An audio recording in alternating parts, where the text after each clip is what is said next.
There was once a man who spent his life searching for truth.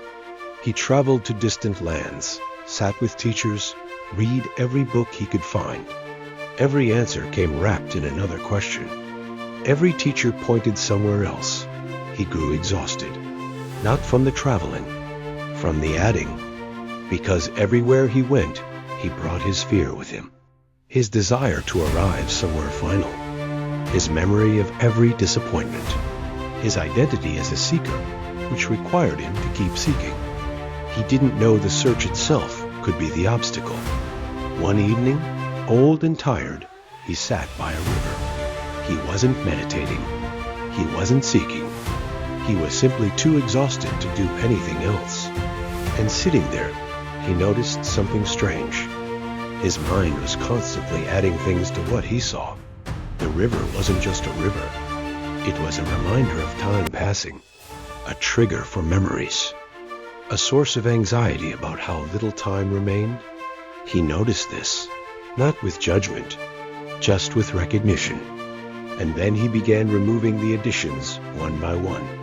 The fear about tomorrow, the memory of yesterday, the identity of a man who needed to find something, not forcing, just noticing. And something remained, not a vision, not a revelation, just the river, clear, present, undistorted. Truth had never been hidden.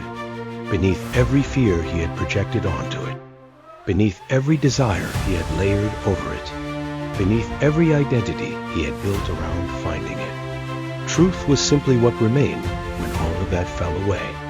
Not a belief, not a story, just what was actually there. Liberation wasn't finding something new.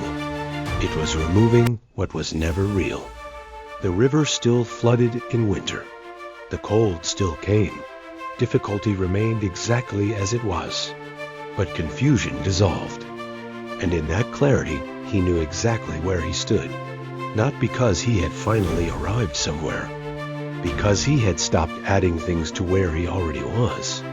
Truth is what remains when distortion ends, when the mind stops projecting, when fear stops filtering, when identity stops needing to be confirmed. What remains is not empty. It is the most solid thing there is. TIFEO ontologytrumbletruth.com